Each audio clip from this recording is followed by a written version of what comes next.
Hello, everyone. Welcome to another edition of In the Spotlight. I am very excited about tonight because if you remember the 1990s, you remember KC101, and you especially remember the Glenn Beck Morning Show. You had Glenn, you had Vinnie Penn, you had Steve Bergier, but of course, you had one of the most underrated personalities of that program, and that, of course, was the newscaster who double dipped at both WELI as well as KC101 over at Radio Towers Park. It is my honor and privilege to introduce to you the one and only Matt Feduzi. And Matt, I want to thank you for coming on today. It's a real honor. Thanks, Mike. Thanks for that beautiful introduction. No problem. So, Matt, first off, when did the love for I'll say broadcasting, how did that happen for you? I mean, when you went to college, did you have any aspirations about being a reporter? I actually started out, I went to Mattituck Community College in Waterbury in 1988 because I didn't know what I wanted to do. All my friends, everybody was going away to colleges and schools, art schools, schools in Boston, UConn, you name it. I had no idea what I wanted to do. So I was at Mattituck and I was picking my classes with an advisor there. And I needed one more class. And the advisor said, do you want to take a journalism class or do you want to take biology? And I was split. I said, I don't know. I'm not sure. And she said, the journalism class is a lot more fun. Give it a try. And I did. And then within a week or two of taking that class, I was hooked. I knew what I wanted to do. I knew the path that I was going to take in life. Wow. And that's really what did it for me was that class, that professor at Mattituck. But I just want to add this. Somebody I grew up with, Mark McCarthy, and he was a very close friend growing up in Prospect. He was on KC101 part-time. He had a beautiful voice. He did the KC101 evenings. And I knew he was on that radio station. So I called him and he said, come down to the station and look, see what it looks like, see what it's all about. And I went down to the station and I was in touch with him, and he was very instrumental in getting me into Radio Towers Park, ELI, and thus KCI. Wow. So let me ask you, Matt, during your time at college, I mean, did you do any college radio? I mean, I know a lot of people went to Connecticut School of Broadcasting. I mean, how did you, get your way into the broadcasting part? Like, was there a college radio station over at Mattituck? Yeah. No, at Southern there was. So while I was at Mattituck, I had an opportunity to do an internship at the Naugatuck Daily News. It was a small daily newspaper. I took that opportunity, did an internship there, and that turned into a part-time job, then a full-time job. So within the first semester of my first year of college in 1988, I was doing an internship. They were paying me.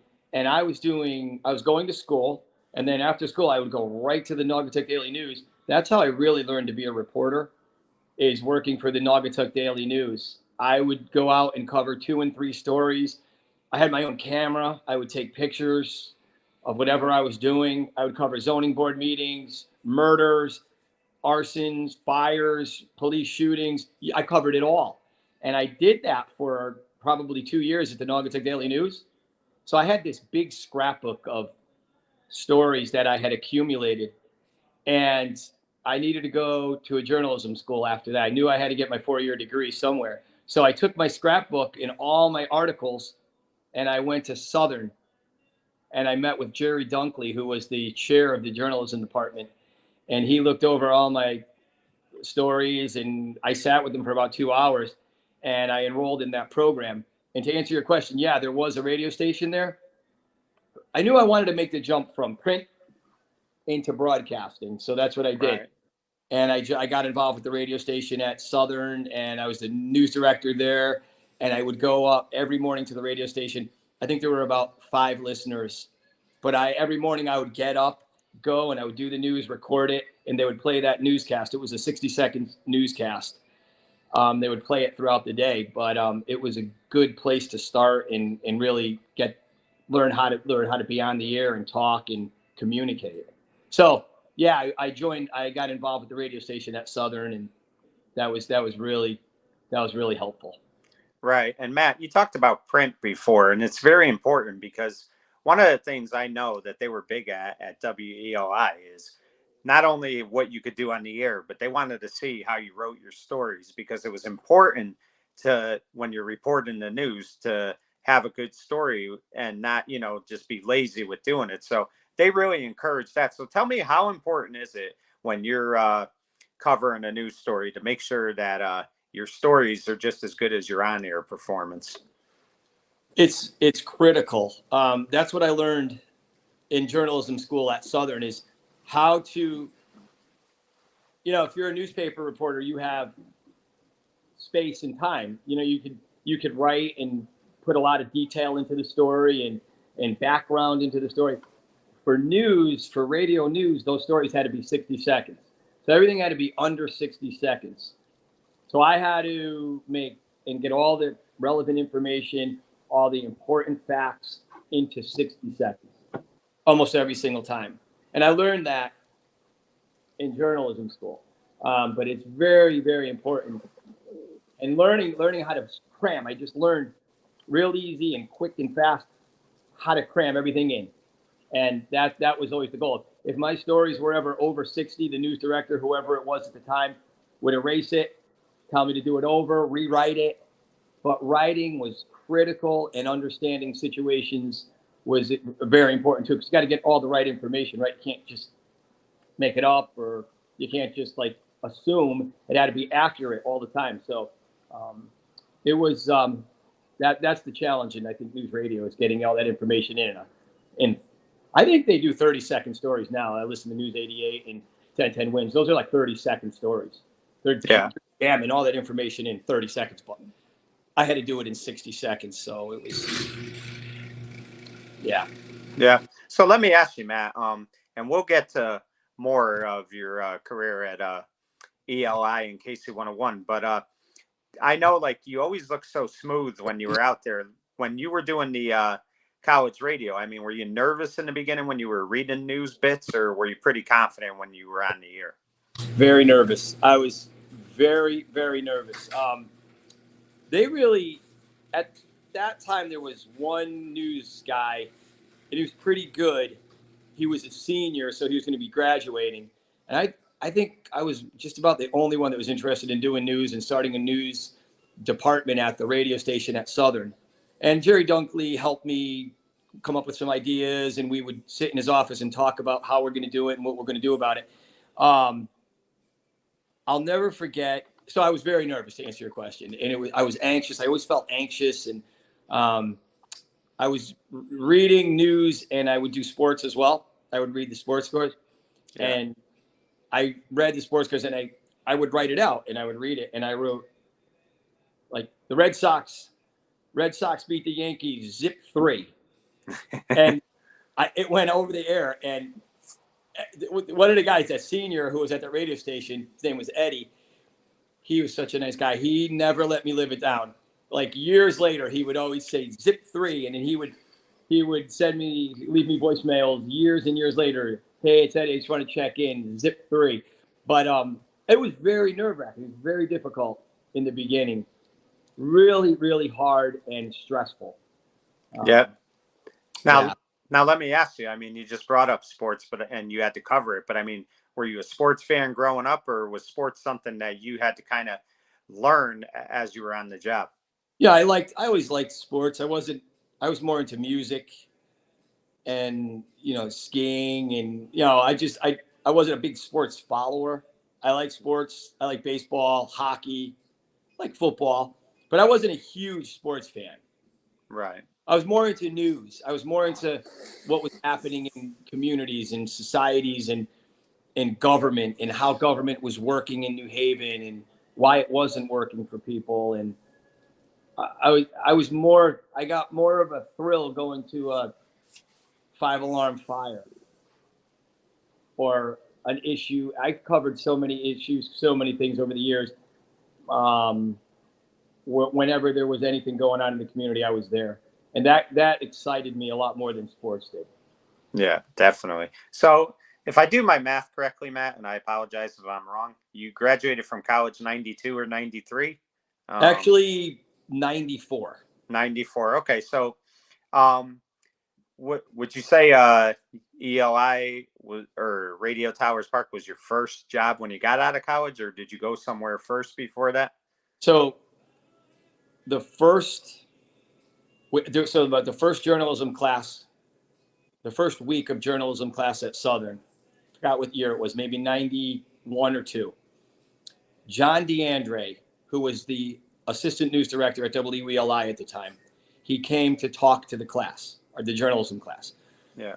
Talking to us about what he does, how he does things, what's important, how to become a radio reporter or a reporter, what they look for. It was really interesting. And at the end of when he finished up, he said, "Hey, I'm looking for 3 interns. If anybody's interested in an internship, talk to me after when the class is over."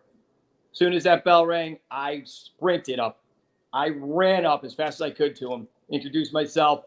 John DeAndre. I said, "John, my name is Matt Feduzi. I'm very interested in an internship. I'd love to do it.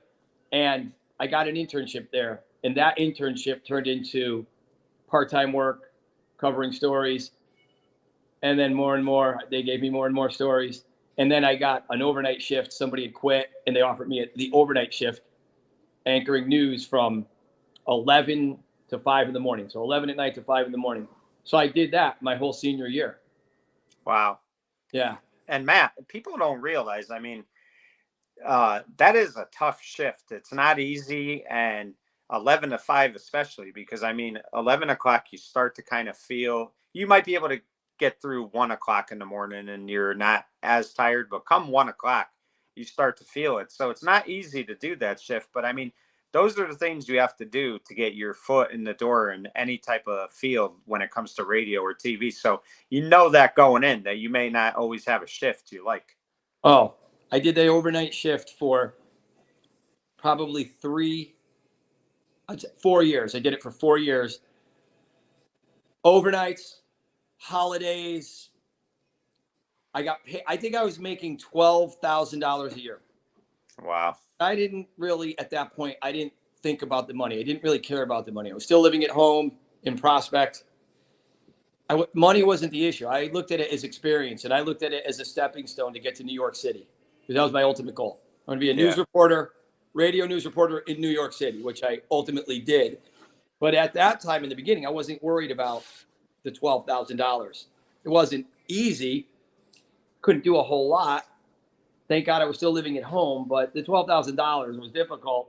But it was experience. It was great experience. And I was always tired. When you work that shift, when you work that overnight shift, you're constantly tired. Always. You never feel right.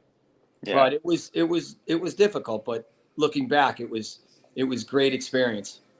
Right. Definitely was. And so let me ask you, how did obviously ELI come about in the day shift, and how did you get on the Glenn Beck Morning Show? Now, you were doing, I think what would happen is anybody who did the news for ELI would read the news for KC101. They would kind of double dip, as I said. So, I mean, is that really how it came about?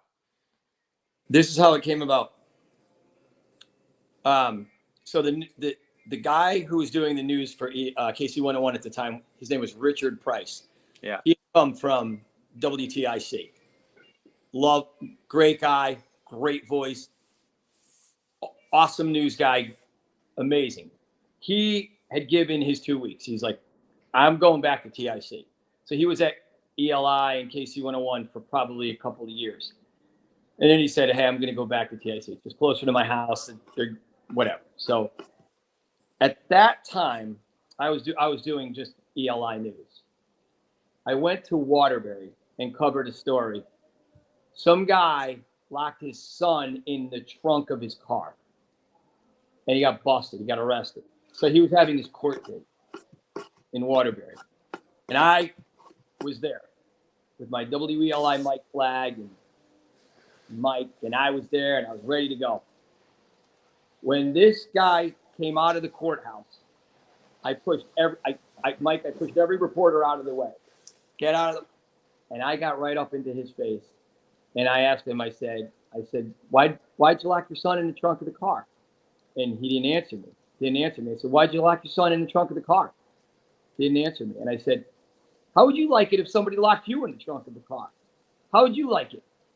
Would you like that? And that, he didn't answer me, right? That made all the news stations. That like made all the news stations. 8, 3, 2, and Glenn Beck heard it. He heard that and he loved it. He absolutely went crazy when he heard that. So I was home sleeping. It was about 7:30 in the morning. So I had just gotten off another shift, like about 3 or 4 days later. And he called me and he said, hey, we want to talk to you on the air. It's Glenn, about the story when you tell us about this guy who locked his son in the car. And you said, you know, how'd you like it if we locked you in the car? And, you know, I pissed off all the other reporters that were there. And so Glenn had me on the air that morning, like a couple mornings later after I did that, after that happened. And he was asking me all about it. And I want to say a week later, Glenn called me and said, I want to talk to you in my office. I went in his office, talked to him. And he's like, Richard Price is leaving. Going back to TIC, as you know. I said, yeah, I know. It's too bad. It's like, I want you to be my news guy. Right. I was like, holy cow, that's awesome. So now it was split. Like, if I go there, I remember the news director, Frank Morrow, was like, Frank said, you're going to lose your credibility if you go there. If you go work at KC101, it's a joke. You're going to lose your credibility. You'll never be a serious. Nobody will ever take you seriously again. Yeah. And so I was split. I didn't know what to do. Do I go there? Could I do both? Should I stay at ELI? What do I do? And you know, at the end of the day, I was, thank God I was able to do both still. But a lot of people were telling me, don't do it. Don't do it. Don't do it. You're going to lose credibility. Maybe I did lose some credibility, but I was still able to do both. I was still able to do the hard, serious news at ELI, and then I was still able to do the KC101 morning show, all the crazy stuff we used to do and talk about and say. But yeah, that's really what got me on that morning show, was that story and me asking that guy, you know, how would you like it if somebody locked you in the trunk of a car? Right. And it's funny, Matt, you brought up Frank Morrow, because when I was at ELI briefly around 99, one of the things he would always say, to me, you know, Feduzi, I'll tell you, nobody does it as good as him, putting that mic in that person's face and making sure they give him something. And that's very important, but that's also hard too, Matt, because you're going to these town hall meetings, you're going to all this stuff to cover, and you don't know what kind of person you're dealing with. You don't know if you're dealing with somebody who's going to be cooperative or somebody who's just going to be like, get out of my face. So you have to have kind of a thick skin to be a reporter. If you don't, you're not going to be able to do it long term. Absolutely. Yep. Absolutely. Yeah. You're right about that. So, I mean, let me ask you, I mean, obviously you probably learned a lot about so many towns doing this, but I mean, did you enjoy going to those meetings, like in, say, Orange or Milford, wherever it might be, or was it at times tedious as well? At times it was tedious, like a zoning board meeting, tedious.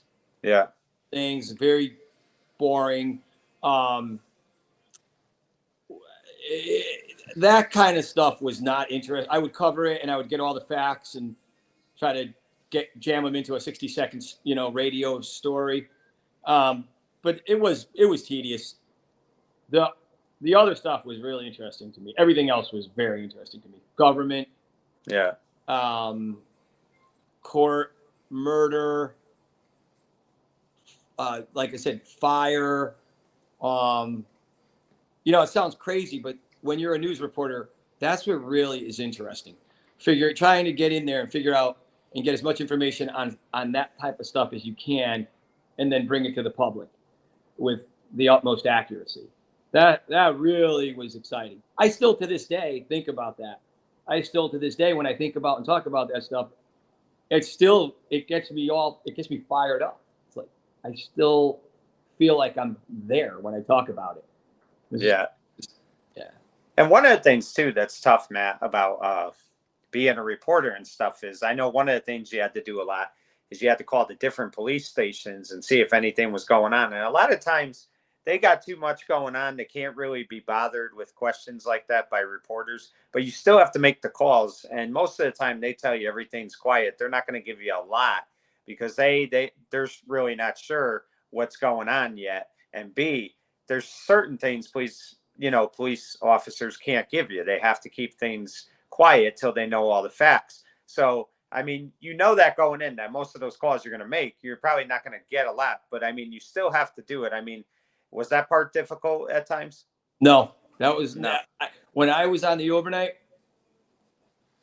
I remember his name was Lieutenant Burley. I'll never forget it. Called him every single night at 11:30 for years. And he was the lieutenant there. He would pick the phone up every time. And whatever was going on, he would tell me. He would tell me, yeah. or he would fax me over the information all the time. So I had the scoop for many, many years on anything that went on in New Haven for years. Anything that went on in New Haven from like 11 o'clock at night till 4:30 in the morning. I called him every hour. Anything new? Nope. And I developed a relationship with him over the phone. And there were times when he would call me. He would call me and say, "Hey, Feduzi, I got something for you. You ready?" And I would go, "Yeah, hold on, Burley, hold on." And I had the phone like this in my ear, and I had the notes, and I'd be writing it down. That was pretty easy. I just developed a relationship with him. Yeah. You can't develop a relationship with people, you're not going to get anywhere in life, I think. And that's a credit to you, Matt, because the fact that he's calling you and giving you stuff, he has a trust with you, and he also values you as a news reporter. And I've always said that it's great when you're on the air and you could do great things on the air, but I think what you do off the air is just equally as important, because people don't realize that your day, like I'll just use, people who remember you just for the Glenn Beck Morning Show, they probably think, okay, 6 to 10, he goes home. But a lot of times your days began at 4 o'clock and they didn't end until almost 1 o'clock, correct? That's exactly right. Yeah. That's exactly right. Because you would have to go stop somewhere and again report something. So it wasn't always easy, but you were able to juggle both of them. But let me ask you. I mean, I think two guys that were very supportive were Jerry Christopher and Frank Morrow, because I mean, Frank seemed like he was a good guy to work for. I think he trusted his news guys, which was the best compliment he could give you guys. But he really did. So talk about working for them a little bit. With Frank, specifically with Frank? Yes. Yeah. He was great. He was awesome. I loved Frank. And when I tell you to this day, I still think about him often. I do. I can still hear his voice. I can still see his mannerisms. I can still hear him talking to me and giving me advice and telling me, giving me direction. He was a great news director. He just was. He kept everybody in line. If there was some trouble there were 7 full-timers, by the way, 7 full-timers and 7 part-timers at that point. That's unheard of. If you think of that today, I mean, 14 people doing news around the clock. Anyway, Frank was a great news director, and he gave me a lot of direction and a lot of good critiques over the years, and he helped me improve dramatically.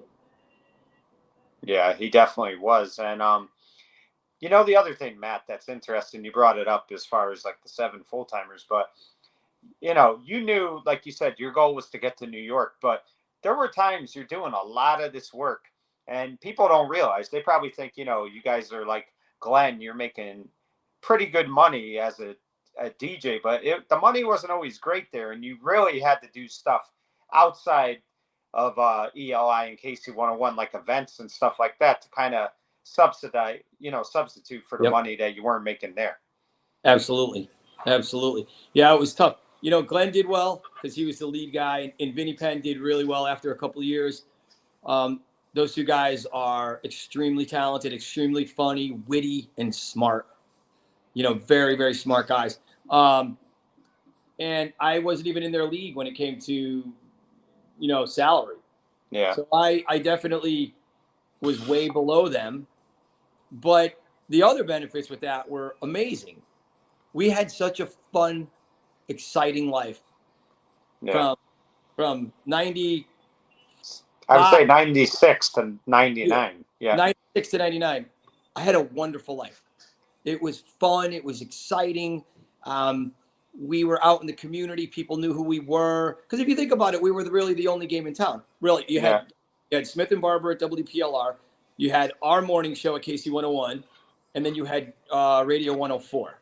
Yeah. And those three shows were really it, I think. Maybe yeah, pretty much, especially in Connecticut. Yeah. It was like those were the top three for year after year after year in the ratings. And we were really the only game in town. Wherever we went, people knew who we were, and people were really good to us, and people wanted to be with us and hang out with us and be around us and buy us drinks and beers and bars. And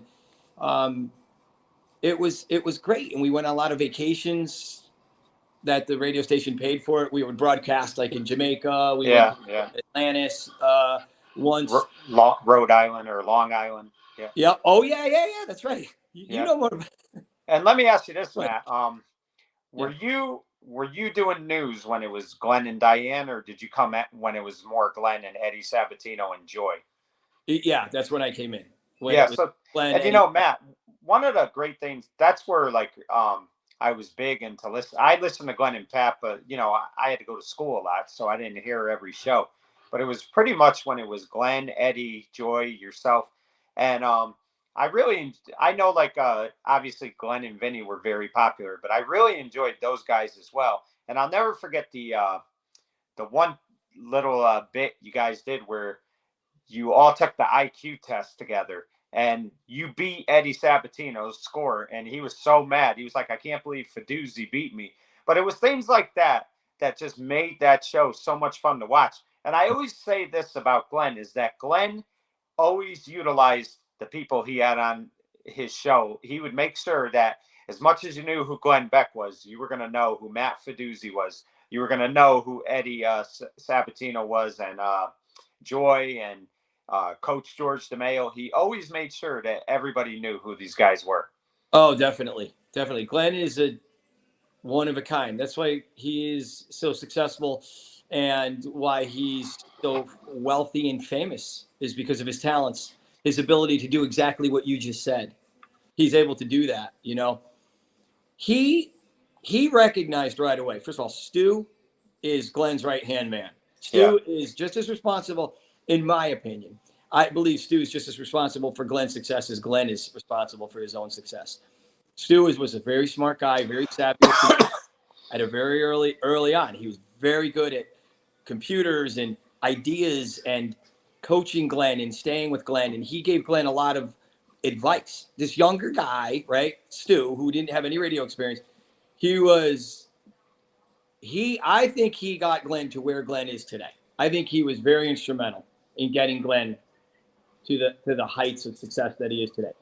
Both talented guys, extremely talented, but Stu. And also, when Vinnie Penn walked in that building, 95, 90, I think around 95. 97, or late 96. Yeah. Okay. It's he was doing the Vinnie Penn commentary. Yeah. Vinnie Penn walked in. He's hysterical. He has charisma. He's a funny guy. He's a smart guy. He's witty. And I think Glenn recognized that immediately. And when Glenn met Vinnie, he knew that was his sidekick for the foreseeable future. He knew Vinnie Penn was going to be his sidekick on the KC101 morning show. And he just has the sense to figure this stuff out. Like who's good, who's bad, who's going to help me, who's going to help our career, who's going to help the radio show, the morning show, who's going to help him. And he just latched on to Vinnie Penn immediately. And I remember when I first met Vinnie, when he walked in, funny, just there's something about him that you just want to be around and you just want to hear him talk and he's so funny. He makes everything he says is funny. He's just naturally funny. Vinnie Penn is a naturally funny guy. He didn't go to journalism school. I don't think he didn't go to CSB. No. He just had natural ability. Well, I think what it was, Matt, is he was doing some writing. He was a very big writer. Like he liked to write a lot, and he happened to just show up at KC101. I think he was doing seeing if he could intern, whatever it was. And like you said, Glenn just kind of noticed this guy's funny. Let's try him on the air, which I always thought was great about Glenn is that, if he saw something in you, he was going to give you your opportunity. Yeah, definitely. And so Matt, go ahead. Yeah. Let me ask you this, Matt. one of the big running gags for your like 4 or 5 years on that show was they would always say you would make mistakes when you were reading the news, which wasn't true because I would always listen to it and I never saw you, like, you were always on top of your game. But let me ask you, was that something that Glenn came to you from, off the air and said, listen, to make this show funny and stuff like that, I'm going to, do this bit where you mess up on your newscasts, and are you okay with that? I mean, did he kind of come to you about that? Was that something you two discussed? Yes and no. I mean, I think it was understood. A lot of what we did and the way that morning show worked and everything that went on in it, the way they killed me, they would crush me like, all the time. It was like understood, but there were times when I would proofread the news and I wouldn't make mistakes for days and days and days, and it would be clear and quick and fast and act. And Glenn would be like, Vinny would be like, "What's going on? What's going on? Your newscasts suck. They're not funny anymore. What's doing? You're not stumbling. You're not fumbling. You're not mispronouncing words." And we did have a conversation, the three of us in Glenn's office one morning, and he said, "Don't proofread your news. Just come in, read it cold." I'm like, God, but I have to proofread it. I won't even be able to get 3 words out. And they're like, no, please do it. So a lot of that went on. So yeah, it was sort of, I don't want to say it wasn't staged. It wasn't, but I wouldn't proofread the news and thus would fumble. Like I remember I called Ann Hecht. I mean, I didn't even know who she was. And because she was in the news for something, and the phones rang off the hook. I'll never forget, the phones lit up and they took every single call, crushing me. He's an idiot. What an idiot. It's hacked. It's Hayes, not hacked. People were snapping. That guy's a fool. That guy. And it was like, it went on and on and on for an hour. And I would be like dropping my head in the studio, and Glenn would be like, it's okay. Let it go. Let it go. Yeah. And let me ask you though, I mean, at times, did it bother you, or were you able to just understand that it's radio and this is what it is? I mean, did you ever get annoyed with it sometimes? No, I mean, honestly, some days I would go home and I would like be mowing the lawn because I couldn't go to sleep, and be like 11:30, 12 o'clock in the afternoon. I'd be mowing the lawn just to try to get more tired to go to sleep, right? So I could fall asleep. And I would be thinking about what went on, and I would feel beat up. Sometimes I would feel like worn out, like, ooh, they really killed me today. They really like destroyed me. And this was before cell phones. Yeah. I believe, like, my phone would be ringing off the hook. People would be, I'd have like 5, 6, 10, sometimes 15 messages from friends and family, like, oh, dude, they killed you. Call me. You okay? Oh, they destroyed you today. You got to fight back more. I would get a slew of voicemails. Yeah, voicemails. Almost every morning from friends and stuff. But it sometimes it got to me. But for the most part, I was able to deal with it because it was a show and we had good ratings. We were doing really well. Right. And correct me if I'm wrong, Matt. I could be wrong about this, and I may have my memory may be wrong, but didn't Glenn, he was in charge of all the newscasters at Clear Channel or something like that, and he had to get rid of a lot of them, but he kept you. Is that true? Because I do recall that when he had to, kind of, remove some people, he kept you there when he could have got rid of you. Is that true? I just remember you saying that on the air. I believe it is. He was the operations manager for about 3 or 4 years. Yeah. And he revamped the whole station, the sounders, the news, the look, the tone, the feel. He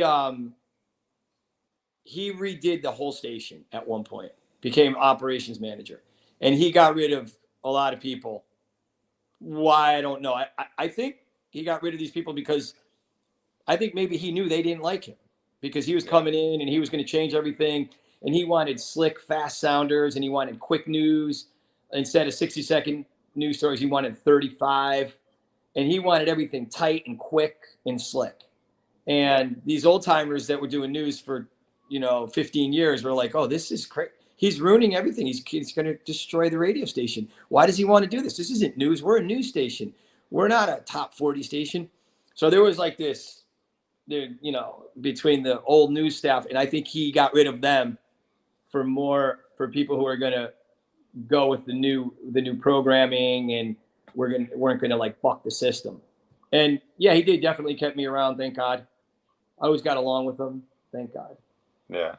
Yeah. And the thing is too, Matt, is that's what one thing I would take out of it. Anytime they were giving you a hard time on the year, I felt like that the fact that you were still on that morning show, even 2 years after they were doing that stuff. And even as much as Glenn would make these little jokes, oh, when's Feduzi leaving, stuff like that. The fact that they kept you on the air just tells me that they knew you were a big part of the success of that show. So, where some days it probably wasn't always your favorite, what they would, things they would do. You had to probably realize too that you were doing something good because you were still on probably the #1 show in Connecticut. Yeah, definitely. When the ratings would come in, they call them, it was called the book. I don't even know The if it's book, called the book. Yeah. We consistently did good for many years, 4 or 5 years. I think we were #1. Then we would drop maybe to #2. But we were always way up there. And Glenn would, every once in a while, not every day, not every week, every once in a while, he would say, "Hey, Feduzi, I really appreciate you being on this morning show. I really appreciate your role on the morning show." So he would like I said, it wasn't every day. He wasn't pampering me, and he wasn't saying, "You okay? You okay? Is everything good? You feel okay? You okay? You good?" Every once in a while he would let me know, "Hey, I appreciate everything that's going on this morning show." And the station manager was very good to me. Her name was Faith. Yeah, I remember. And yeah. she used to see me in the hallway, and she's like, "Feduzi, you okay? You're doing great." She would always kind of tell me everything's good. You're doing good. Just hang in there. You did a good job. I like what you said here. She was always very supportive, and her support helped as well. Yeah. And Matt, one of the things I wanted to bring up, and we kind of talked about it off air last week, but I will never forget you covering the news for ELI one day. And I really thought you got in a car accident because you jumped and you yelled very loud, and you were in the ELI van reporting what had happened at a meeting somewhere, and a mouse just came in the van out of nowhere. So, I mean, talk about the funny moments of doing news, because, one thing too is where sometimes maybe like we talked about before, it's tedious and boring. Sometimes little things like that are what make radio, because you just never know what's going to happen in radio. Oh, yeah, Mike. Yeah, a lot of incidents like that. Probably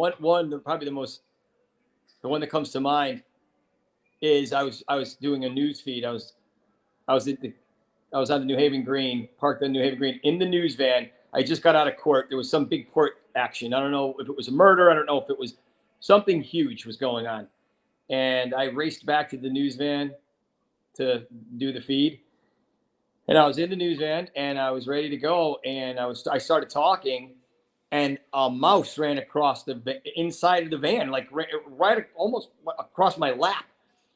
And it was a big mouse. It wasn't a little mouse. It was a big mouse, and it was fluttering and it was flopping around in the van. And I freaked out, and I said, John Silver was taking the feed, and I said, "John, there's a mouse in the van. John, there's a mouse in the van." And he was going, "Are you all right? You okay, bro?" Yeah, I remember that. Yeah. And he's going, "Bro, you all right? What's going on there, bro?" He goes, "Try it again." And I did it again. I tried to send the feed again, and the mouse started freaking out again, and it's running around and it's flailing around right next to me. And I freaked out. I was just saying, "John, there's a mouse in the van. There's a mouse." It was crazy. He reported that, obviously. And then I was able to, I think I stepped out of the van and I was standing outside, and I sent the feed and got it over with. I'm driving that van back to WELI Radio Towers Park from downtown New Haven like a maniac. I probably blew red lights and went through stop signs, and I was, going around corners on 2 wheels.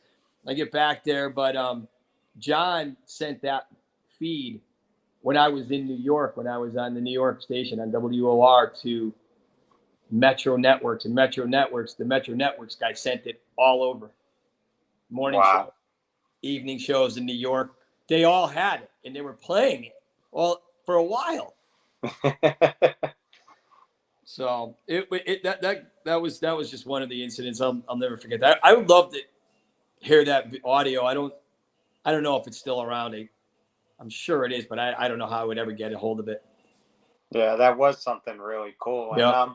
Matt, you touched on it before about Glenn and Vinny, but you and Vinny weren't just co-workers. You guys were very good friends outside of KC101. Mm. I know after you got out of radio, you came back for either his 5th year or 10-year celebration on the Yeah. air. And, so you were always like real good friends with Vinny. And I mean, just talk about the friendship, because I mean, like I said, why I knew that, even though when Vinny was like, probably messing with you on the air, he really like loved you as a friend off the air. Yeah. Yeah. I always, Vinny always had my back. I think when it came down to it, we just hit it off immediately. The first day we met, when he was in the newsroom, Yeah. We hit it off. We had a lot in common. We loved the same music. He had gone to Southern, and he knew Jerry Dunkley, and so we had something there in common. But overall in life, we had a lot in common, and we just became very close friends immediately. And we're to this day. I don't talk to him as much now, but we were very close and very tight, and we had a really good friendship. And I think a lot of it had to do again with I think we had similar upbringings. He grew up in Morris Cove. I grew up in Prospect, and we used to share stories, and so we had a lot in common, and we became very close friends very quickly. Yeah, and the thing is too, Matt, is it's hard to believe, because he went from an FM DJ, then he did some work at satellite radio, and now the last like 12 years he's been working at EOI on the AM side. So it's amazing how his career like changed over time. He went from FM to AM, but he's still, 25 years later, still on the morning show, which is remarkable. It is remarkable, and he does a great job. He's topical and he's funny.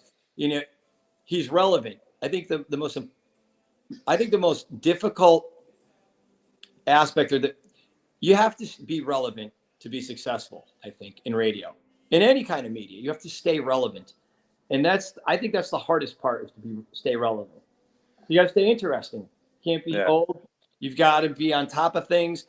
And Vinnie Penn has, as Glenn does, Vinny has the ability to stay relevant, and everything he talks about is pretty funny.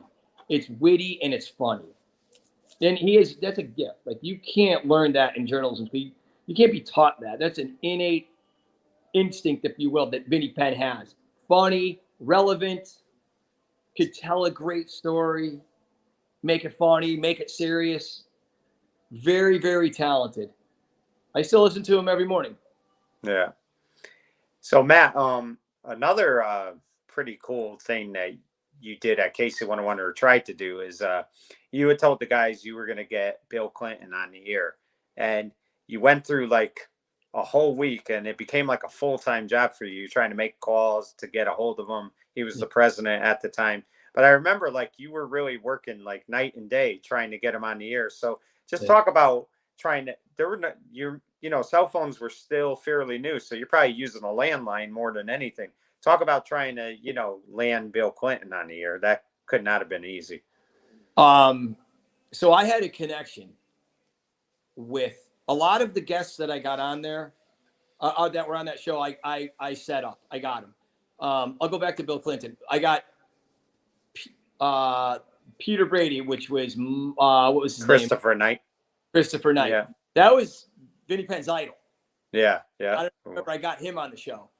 That took months and months of research and digging and phone calling, and I got a lot of cool guests on that show. But I had a connection at the Sally Jesse Raphael show. Yeah. There was a guest on there, and I just called. You probably can't ever call a number like that now and talk to somebody live. That's probably impossible these days. But I called the Sally Jesse Raphael show. I don't know how I even got the number, but I did. And I talked to a producer, and she would like give me numbers and contacts and call this one and call that one. Back to the Bill Clinton thing. I mean, I tried my hardest to get Bill Clinton on. I really thought I was close. I talked to Joseph Lieberman, Christopher Dodd, all these pretty big politicians at the time. And they were like, oh, talk to my assistant, talk to this one, talk to that one. We'll see what we could do. Well, I'll talk to my assistant later, and we'll see if I can start helping you with that. So I did a lot of legwork on that, and I got nowhere. Yeah, but it was I forgot all about that until you just mentioned it. But that was crazy. I was making phone calls for hours after the morning show for months. Months, calling people, calling this one, calling that one, faxing requests. It was crazy. And obviously, it never panned out, but hey, I tried. Hey, I mean, that takes a lot of guts to say you'll do it. So, the fact that you tried is amazing. But another big, probably your final moment at KC101 that stands out to me is, I'll tell you, Matt, it was the 2000th episode of the Glenn Beck Morning Show. I think it was at Oakdale that day. And for a good week or two, a bunch of us were talking, and they had said there was going to be a funeral that day. They were going to bury somebody. We all thought it was going to be Glenn, because Glenn had hinted that he wanted to get out of FM radio. So we were convinced it was Glenn. You were never on our radar for this. And then I will never forget when Vinnie was reading, doing his little spoof, and it ended up being you. But talk to me about, Matt, that day at the show when they did that bit, what that was like, but also talk to me about how you landed the job at WOR. Wow. Oh my God, Mike. So I'll start. So the WOR job, let's see. Let me go with the WOR job first, and then rephrase that question. The other question went with that, because I completely forgot about that 2000 with that episode at the Oakdale. I remember being there. I remember I showed up. I had a pounding headache. I think I partied a little too much the night before. I was not feeling good. I remember. Yeah. I do remember. I was close. I came close a few times to not making it through the morning. But the WOR. So Metro Networks had an opening. Metro Networks supplied news for WOR. And I saw that we used to get listings for job openings in the area, Boston, New York, you name it, all throughout Connecticut. And I saw this opening in New York. And I said to Frank at the time, I said, hey, I want to apply to this job. And he goes, put your tape together. You got to clean up your resume tape. You got to tighten it up. You got to do this, you got to do that. So Frank really guided me to getting a good cassette. It was all in cassette at the time. And so I tightened up a lot of my stories. And I called the newsroom. I talked to somebody. And I talked to the news director. His name was Gordy. I told him, I introduced myself. Gordy, my name is Matt Feduzi. I work at WELI, KC101 in New Haven. I want to apply for the job. He goes, yep, here, let me give you an address. Send it, mail it in to me, and your resume, and we'll, if we're interested, we'll be in touch. Well, I didn't mail it in. I got my resume together. I got my resume tape together, and I drove down to New York City. Wow. I parked in a parking garage on the Upper West Side, and I walked into the building, and it was like on the 17th or 18th floor. And I went up to the girl at the front, and I said, is Gordy Deal here? She said, he's not. He's out. Can I help you? I said, no, that's fine. And I said, when he comes in, will you let me know? And she's like, sure. So I sat, there was a couch in the lobby. I sat in the couch for like 2 hours. 2 hours. And guy walks in, and she looked at me, and she goes, sir, that's Gordon. And I walked right up to him, shook his hand. I had my resume, my tape, and I said, can I have 5 minutes? Who are you? And I told him, I introduced myself. I said, we spoke about a week ago on the phone. I'm interested in this job. I want this job. I'm the guy for it. Nobody better. He goes, oh, okay, we'll see. He took me in. We sat down for 40 minutes, talked. He listened to my tape. He looked at my resume, asked me a handful of questions. He goes, I got a couple other people to interview. I'll be in touch. I'm like, yeah. I'm like, okay, whatever. I was driving home. I was like on the Hutchison Parkway. I had a cell phone at the time. Yeah. And my phone rang, and he offered me the job. Wow. And I'll never, whenever I drive on that part of the Hutchinson Park, I still get that feeling of excitement when Gordon called and offered me that job. Like, he offered me that job. There was like maybe an hour later. He called me and he said, you got it. You got it. He goes, anybody who's going to drive into New York City from Connecticut to meet me, say hello, and give me the resume tape, has guts. And he goes, I think I'm going to give you a shot. And there were a lot of resume tapes in that pile. Probably hundreds of resume tapes. So if I didn't drive that down there, I don't think I would have ever gotten a job. Like my stuff would have just gotten lost in the pile that he had there. So that's how I got that job. And that's awesome, Matt. And the thing of it is every job you seem to have gotten in radio, you kind of really worked for it. I mean, you Yep. sprinted to catch that guy at WELI to get that internship. Yep. I mean, everything you did, you hustled to get. I mean, you weren't afraid to do it. So, Yep. I'm sure it doesn't bother you anymore, and it didn't bother you that much. But even when Vinnie and Glenn were insulting you, that's really irrelevant, because at the end of the day, as a newscaster, you didn't have to take a backseat to anybody, because, like I said, Frank told me this, and I'll never forget it. He said nobody was better than Feduzi at getting those, people to talk when he would interview them. So, I mean, you have to look back and say you got a pretty darn good news career. I did. Thank you, Mike. And I appreciate your comments, the kind words. And I also appreciate Frank Morrow's comments, because I really love Frank. Really loved him. And I loved working for him. Yeah, it was a great career. I often think about it. I think about it. I sometimes say to myself, I wish I could still be doing it. I wish I could still be doing it and make a living doing it, but I don't think that's possible. I learned a lot, developed a thick skin. And like you said in the beginning of this interview, if you don't have a thick skin, you're really not going to make it in radio, in broadcasting, in any kind of showbiz, in anything you do, because so much competition and people could be so rigid. So, I loved that career. I tried hard. I enjoyed every single day. I don't think there was one day from the day I started that internship at WELI to the day I left in 1999 that I disliked. I loved every single day working there, every day, every moment of it. Right. It was wonderful.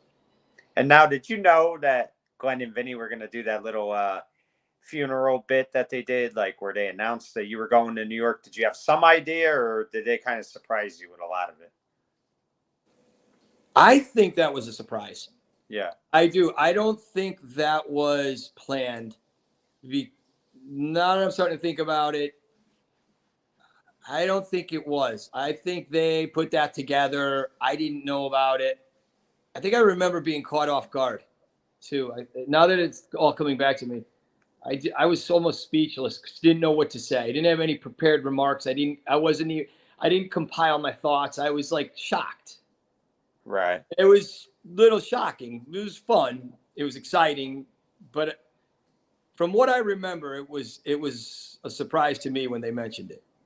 Yeah, and it was pretty cool how Glenn did it. He offered anybody that was in attendance that day, if they wanted to be pallbearers, they could. So, I mean, he, like I said, he always did a good job. And I really thought, Matt, they gave you a great farewell episode as well. They played some, old clips of you, and they had some nice music to kind of send you, a farewell. And I really thought, like, they really did a great job with it. And I mean, I'm not going to lie. It was kind of like bittersweet, because I always enjoyed listening to you. And then, I'm trying to get WOR to come in, and that wasn't always an easy station to get to come in. But, talk about doing news for Joan Rivers. That had to be fun as well. Yeah, it was great. So I was in a studio, the WOR studios up on the Upper West Side, like the 17th floor. And Traffic Net was up there. There were a lot of news guys, a lot of reporters, a lot of old time news guys that used to work at 1010 Wins and WABC News Radio 88. I was like walking around in the newsroom with these big stars, these people that I idolized, that I listened to, that I tried to I tried to copy for years and years, and I was like next to this one guy, and I used to listen to him all the time when he was on News Radio 88, and now I'm sitting right next to him. It was sort of intimidating, but it was exciting at the same time. Now, did you get to meet Joan or work with Joan? I know you did the news for a show, but did you ever get to talk with her? No, because she was in another studio. Yeah. But so when I was in Q, sometimes I would hear her, and I could hear her talking in the background, and she would say hello, and she would say, "Make it quick, make it quick, hurry up." Is there anything interesting going on? I want to know what's going on. What's going on in New York? What's going on here? She was pretty funny. She had a crazy voice. I used to love her voice though. But yeah, like it was just like kind of stuff like that. There was never anything more than that. And you stayed there for what, 2 years, Matt, or a little less than 2? I know, a year and a half.